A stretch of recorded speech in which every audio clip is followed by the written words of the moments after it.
modelo alternativo para la producción lechera y ganadera en general, por un camino amigable con el medio ambiente y con los animales. Con el médico veterinario Alfonso Fernández descubre las últimas técnicas y prácticas sostenibles que cambiarán la forma en la que concebimos la ganadería.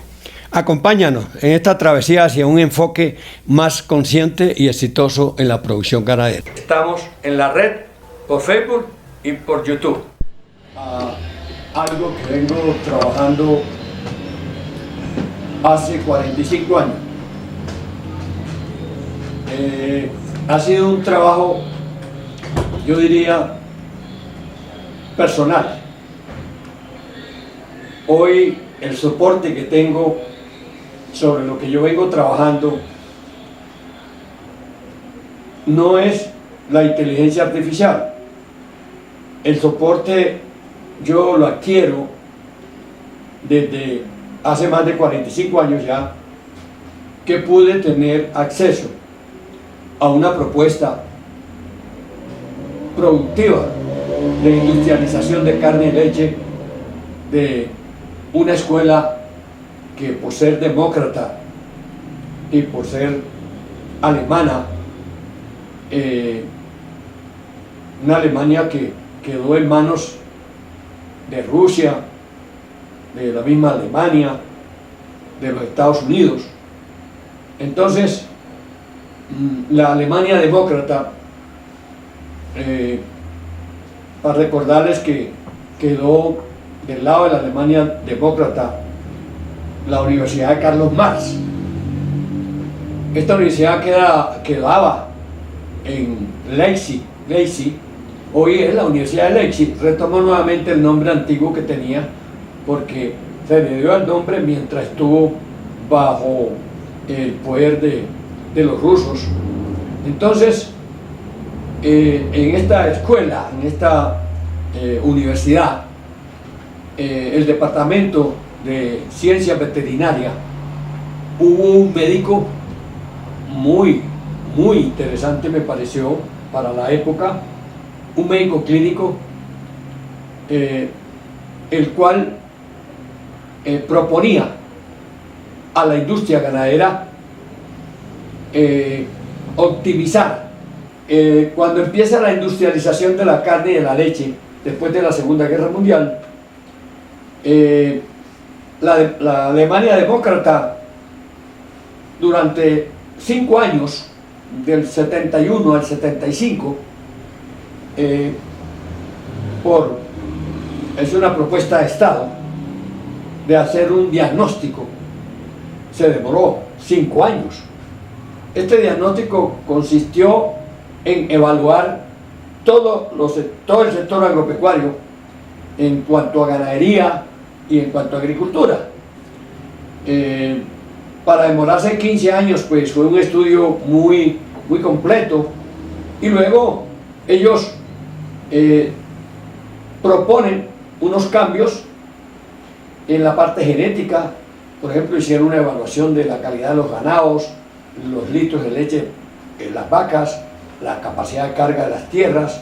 Entonces, dentro de las encomendaciones que se le hace al médico veterinario, desde esa perspectiva, desde esa observación, desde ese punto de vista de los demócratas, era que el médico veterinario debía hacer un equipo de trabajo, digámoslo así, con el ganadero, donde todo lo que allí ocurriera en el manejo de las pasturas, incluso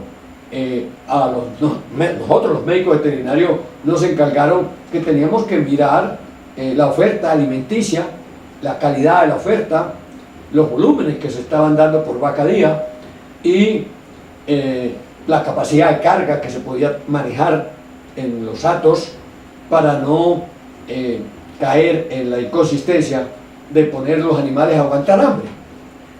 Mire que desde ahí yo vengo aprendiendo de que la industria lechera de nosotros caíamos en todas esas falencias, en todas esas fallas.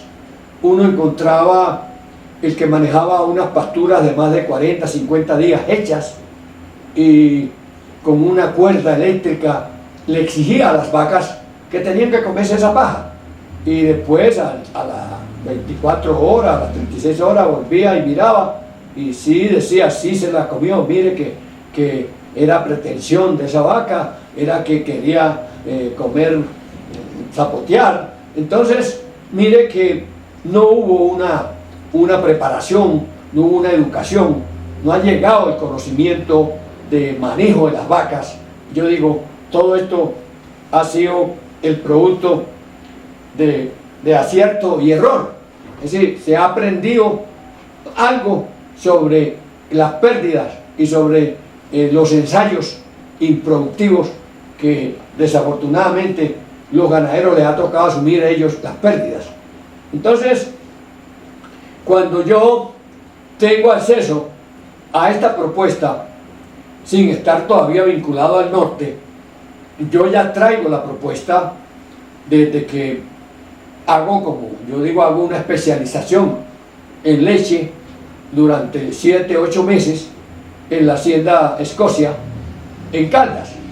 Repito esto porque sé que hay mucha gente que me desconoce y que no es capaz de dimensionar el estudio que me ha tocado hacer a mí desde el año 80 para acá, y digamos las contradicciones que encuentro ya no solo con el campesino o con el ganadero, sino con los mismos colegas.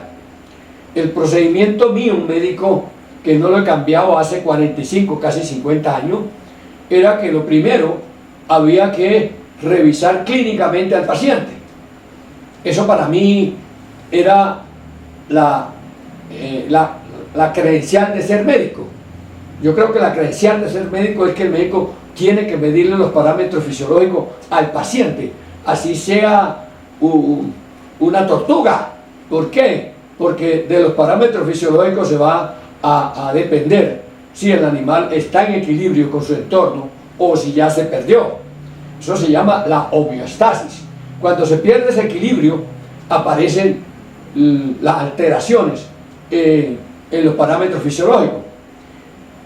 Yo fui simple en el manejo del fonendoscopio porque yo creía o sabía que con solo monitorear cardiopulmonar, el monitoreo cardiopulmonar, que es un monitoreo que se hace rápido y no está cogiendo el pulso, la vena, sino que inmediatamente viendo cómo están los parámetros en respiración y en el corazón, inmediatamente sabía si el animal estaba o no ya bajo el efecto de una patología.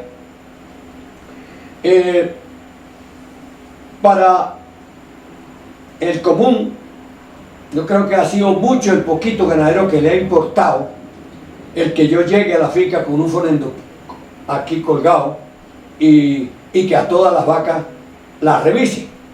Para el ganadero eso puede parecer un descrestoscopio, como decíamos con algunos médicos que mantienen todo el día con esto acá, pero no lo saben usar.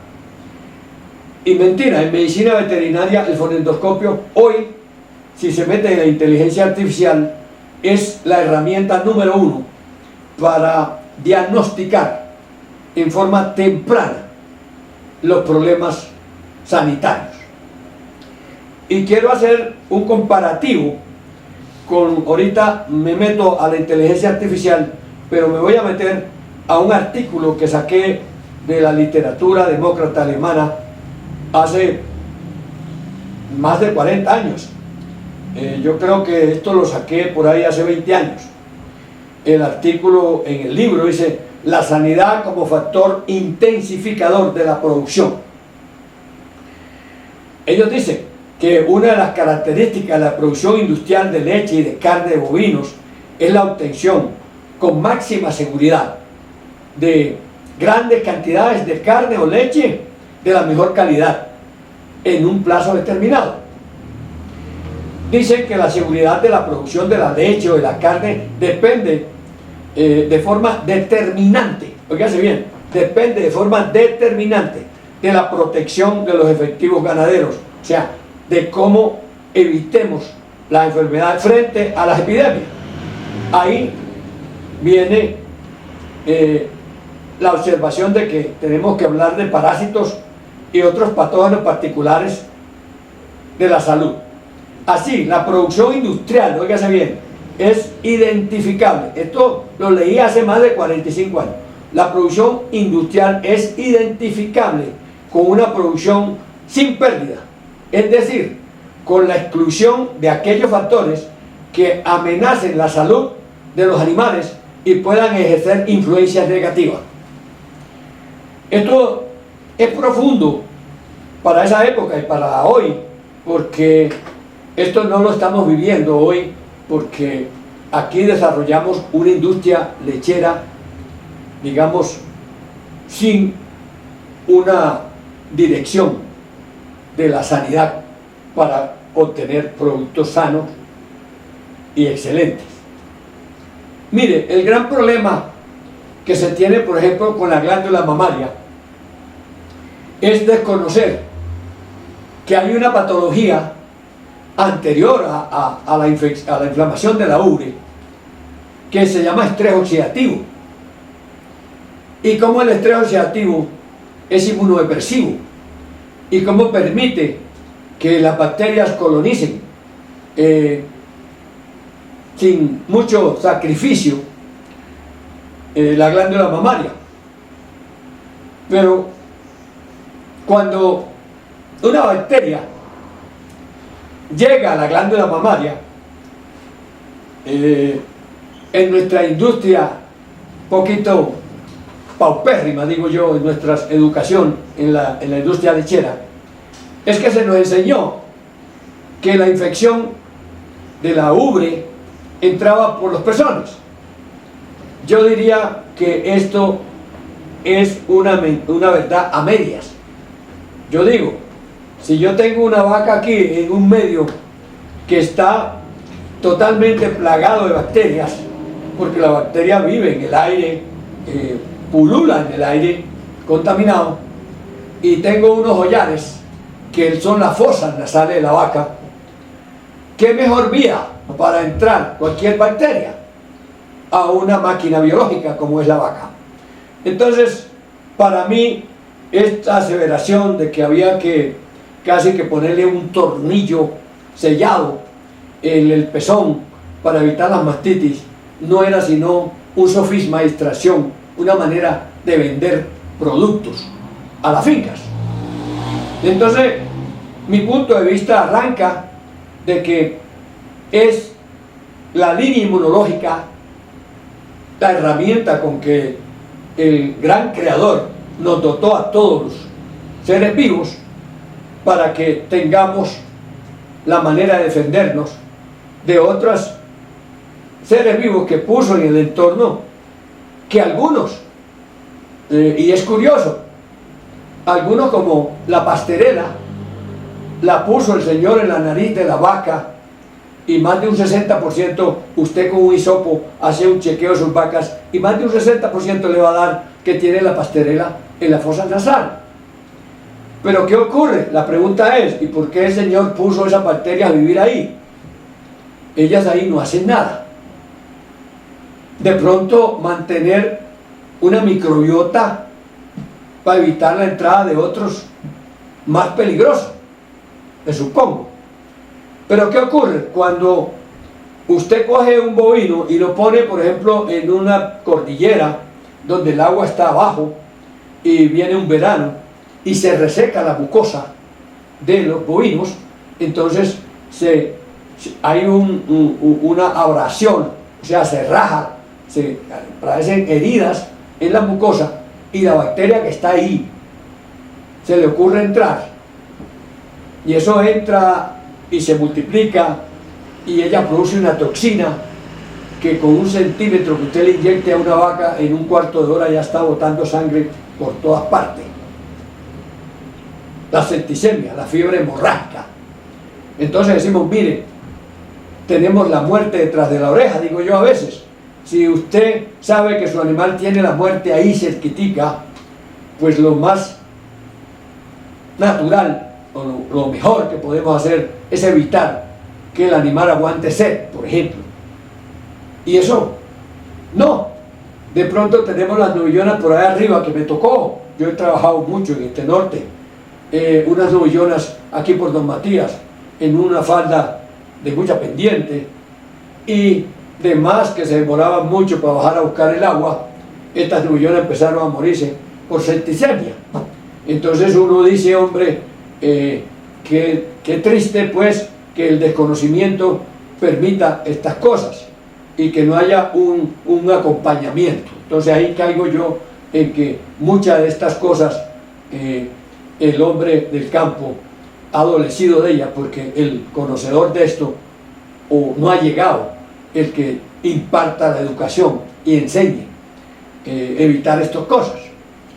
Entonces me llama mucho la atención que estos señores dicen que en la industrialización de la carne y de la leche, en las condiciones de la producción a escala industrial, salud y enfermedad adquieren un contenido nuevo. Cuando leí esto por primera vez, dije, esto es importante. Entonces, el concepto de salud hay que mirarlo desde el punto de vista poblacional. Ellos me dijeron, salud para el médico que llega, no llega a ver una vaca que está caída, que se va a morir, que tiene fiebre de leche, sino que debe ir a hacer un diagnóstico de población. Me lo propusieron ellos, o lo propusieron al mundo, hace más de casi 50 años. Entonces, cuando yo soy influenciado por esto, porque yo venía de Caldas ya metido en el enfoque de los alemanes, yo dije, como voy a trabajar con la industria lechera, ¿qué mejor que esto? Entonces yo llego acá y preciso, yo, dueño de mi manera de proceder, no voy a mentir, y me parece que llega al caso, el primer ganadero que atendí acá en el norte fue a Gerardo Álvarez, el papá de Libardo, que me permite este programa. Y don Gerardo yo lo había conocido hacía 2 o 3 años, que había venido por aquí con otro paisano de él a comprarle una novillona para llevarla a Pabello, y yo ya estaba en 7º, 8º semestre y lo conocí. Y ya cuando terminé, que me mandaron para acá, yo fui el primer veterinario que tuvo colanta aquí en San Pedro. Entonces yo, ni corto ni perezoso, me voy para donde Libardo, para donde don Gerardo, y me encuentro que tiene una patología, las patologías de población. Hay que hablar de enfermedades de población, que son unas 5 o 6. Están las enfermedades infecciosas. En este momento, pues en ese momento que llego donde él, pienso en las enfermedades infecciosas, y lo primero que hago es tráigame las 10, 15 vacas que estaban repitiendo y las reviso clínicamente, porque yo creo que no fue un pecado creer en el fonendoscopio y aprender a manejarlo. Tuve 8 o 9 meses en Caldas con más de 70, 80 vacas, entonces yo auscultaba mis vacas y aprendí a manejar, a hacer audible los problemas respiratorios, por muy sutiles que fueran. Entonces yo llego acá y empiezo a poner en práctica algo de lo que traía de la escuela demócrata. Revisé todo, le dije, don Libardo, voy a palparlas, voy a revisarlas. Usted sabe que a un animal de producción como es la vaca, tiene 3 grandes aspectos que el clínico tiene que atender en cualquier momento que lo consulte: la salud, la producción y la reproducción. Esa trilogía, esos 3 elementos son como la base fundamental de la industria ganadera. Entonces yo inmediatamente lo primero que hago es meterme en la salud, en la sanidad del animal. Y la salud la mido con el fonendoscopio. Inmediatamente me doy cuenta que hay una interferencia respiratoria, que hay un cuadro respiratorio subclínico en estas vacas. Estoy hablando del año 80. Y procedo ya en la parte reproductiva a empaparme, a indagar sobre el toro, cómo quedaba el toro después de hacer una monta, si quedaba echándose o pateando, porque cuando eso me tocó la época de que había mucha enfermedad venérea con la tricomona. Y cuando yo llegué acá al norte, el boom era la tricomona. Toda vaca que repetía era tricomona, tricomona, tricomona. Y yo he sido de las personas muy analistas y yo digo, hombre, todo no puede ser tricomona. Entonces, había un victimario, y los victimarios éramos nosotros, pero el víctima eran los toros. Ah, no, las vacas están repitiendo. Inmediatamente, hermano, póngale cuidado al toro. Y mucha gente ya no consultaba al técnico, sino que cuando veía que repetían las vacas cambiaban el toro, cuando eso todavía no había empezado en forma de inseminación acá. Entonces yo reviso y veo que el toro y las vulvas, porque cuando eso había un vaginitis, la vaca quedaba también fuerceando con ardor en el tracto si tiene una tricomona, y entonces ninguno de estos síntomas estaban presentes en este acto, y le dije, dejemos el toro quieto y vamos a hacer estos tratamientos en estas vacas, por esto y por esto y por esto. Sin explicar mucho sobre lo que representaba para mí el fonendoscopio, y eran poquitos, como les digo, los ganaderos que se interesaban porque para qué le ponía ese aparatico allá. Y algunos a veces me decían, doctor, yo quiero oír y tal, en fin, todavía hay gente que quiere oír, y venga, yo le muestro qué escucha ahí, en fin.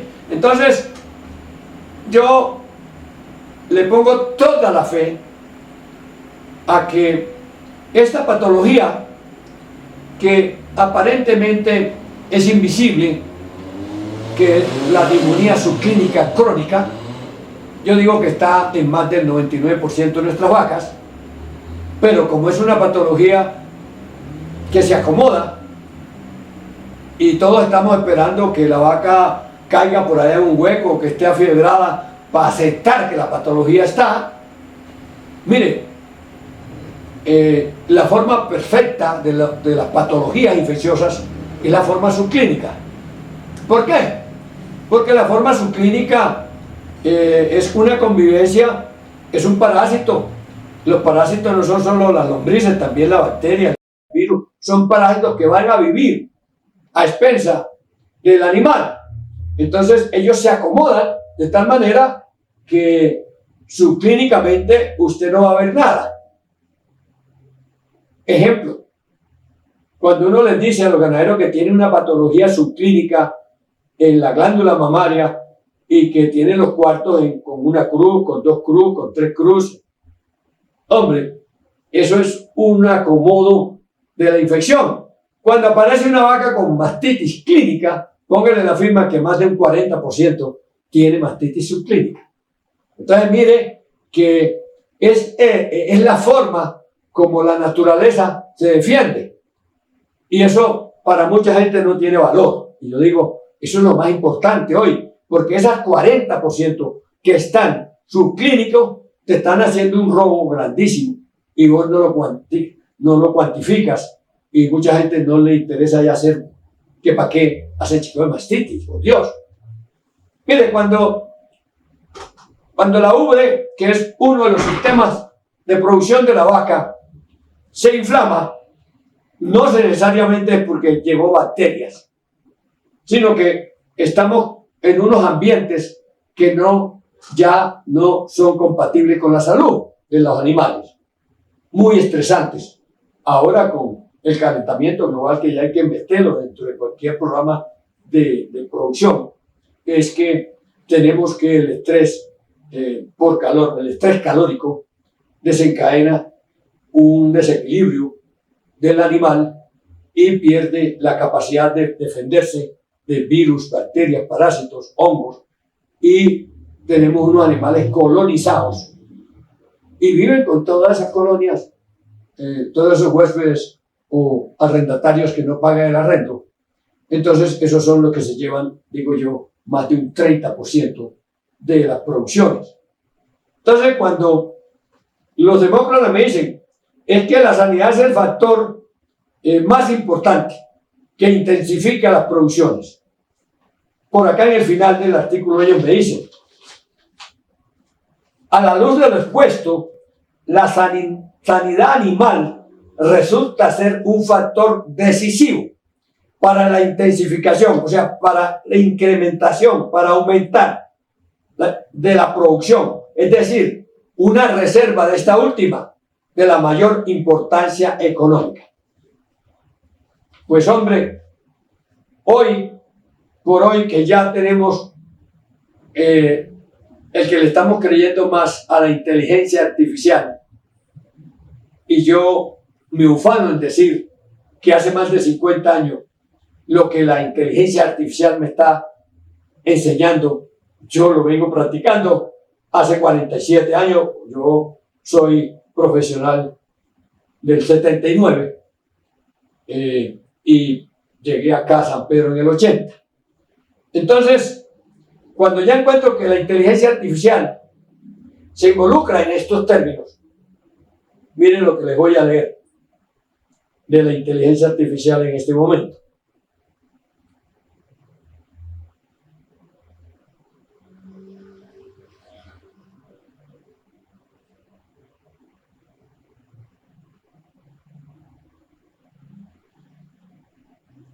Miren lo que me está diciendo ahorita la inteligencia, y por eso me quiero meter con esto, porque yo quiero que muchas de las personas que me están escuchando y que viven pegados al celular busquen esto y le pregunten a la inteligencia artificial, por ejemplo, qué tan importante es el monitoreo cardiopulmonar en las vacas de leche, por ejemplo, antes de parir, siquiera un mes, y verá lo que le va a responder. Y lo que le voy a leer aquí dice: en el corazón de la medicina veterinaria moderna, el diagnóstico, óigase bien, el diagnóstico subclínico, que es el que yo vengo haciendo hace 45 años, emerge como una herramienta revolucionaria. Óigase bien, oiga lo que está diciendo la inteligencia hoy, lo que yo manejo hace 45, 50 años. Emerge como una herramienta revolucionaria que trasciende los límites tradicionales del cuidado animal. Claro, los límites tradicionales del cuidado animal es que nadie cree que el animal está enfermo aún sin mostrar la enfermedad, que enfermedad es que muestre, de resto no asumo, incluso ni la enfermedad de la glándula mamaria. Yo he tenido gente que no cree que es verdad que eso está inflamado. Más allá de la simple observación de síntomas evidentes, este enfoque requiere una ventana única hacia la comprensión profunda de la salud animal, permitiendo intervenciones tempranas, óigase bien, intervenciones tempranas que pueden marcar la diferencia entre la prevención y el tratamiento de enfermedades. Y miren lo que dice por acá. Imagínese por un momento, oiga lo que le dice a los veterinarios y a los ganaderos. Imagínese por un momento un escenario donde los ganaderos y veterinarios puedan detectar alteraciones sutiles, como la vengo yo detectando, por muy sutil que esté la alteración, en la salud de su de su ganado mucho antes de que se manifieste. Ok. Signos clínicos obvios. Esta capacidad no es un sueño. No es un sueño distante. No, es que lo toma como una herramienta valiosísima, sino una realidad tangible que está transformando la manera en que concebimos el cuidado y la gestión de la salud animal. Correcto. Por ese lado, yo les digo realmente, hoy estoy escribiendo un libro y en el libro lo que la inteligencia artificial está diciendo es que yo ya he medido el grado de pérdida que se da, por ejemplo, en las vacas que crían sin ningún monitoreo sanitario, médico. Yo les sugeriría a los ganaderos que todas esas lumbreras que van a visitarlos le hablaran de esto, le preguntaran y le dijeran, doctor, ¿por qué no me le revisa el cuadro respiratorio y pulmonar de mi vaca? Yo quiero saber si ella está respirando bien. Y seguro que el veterinario se va a sorprender y le va a decir, ¿y eso para qué? Y usted le puede decir, hombre, es que hacemos parte del cosmos, todos los que respiramos. Y el primer alimento y más valioso para la vida sigue siendo el oxígeno. Figúrese que a usted por un instante lo tomen del cuello 2, 3 minutos y yo le digo qué pasa, ¿no? Entonces ve uno cómo saturar bien. Mire lo que pasó con el COVID, por ejemplo. Qué tan importante es estar bien conectado al cosmos. Nosotros, yo diría que hacemos como una bombilla que cuando estamos mal conectados al cosmos, por ejemplo, con un EPOC, que es la enfermedad pulmonar obstructiva crónica, que hay un enfisema en el pulmón que se llena de líquidos, unas áreas se van perdiendo por la propia inflamación, que es una enfermedad autoinmune en nosotros, y usted va perdiendo la conexión con el cosmos. Y cuando lo del COVID fue interesante, y yo creo que es lucrativo para que el ganadero me entienda, que cuando un animal satura, nosotros no saturamos por debajo del 95%, ya de pronto nos están declarando, o el 85%, ya amerita revisión profunda, porque tenemos que aceptar que menos de un 10, un 15% de saturación ya tenemos afectaciones en los sistemas biológicos. Entonces, cuando yo me enamoro del oxígeno, porque empiezo a entender que como yo descubro la patología respiratoria, porque la corroboro con examen de laboratorio por muchos años. Yo tomé mucha muestra a mi paciente y decía, sí, es cierto, todavía hasta el año 2000, 2002, cuando hice los primeros trabajos ya aquí de campo para evaluar las pérdidas. Entonces, yo me preguntaba, hombre, ¿cómo que yo arreglando, mejorando la respiración en la vaca, cómo mejoraba la reproducción, la producción de leche, el pelambre, la condición corporal? Y empecé a entender y a atar cabos y a decir, hombre, es que si no se hace una buena oxigenación, es muy difícil que haya una buena carburación o digestión de lo que se come. Y precisamente todo lo que se come va a terminar influyendo en el crecimiento, en el desarrollo, en el estado del pelo, en la condición corporal, en la producción de leche, en la producción de carne. Y creo que no estuve equivocado, y ahora que la inteligencia artificial me está dando la razón primero que cualquiera, digo, hombre, no ha sido en vano todo esto que he propuesto y que he desarrollado con la venia de algunos ganaderos que me han pedido el favor que los asesore, que mejore los rendimientos y verlos a los 3 o 4 meses con un ambiente diferente, con unas producciones diferentes.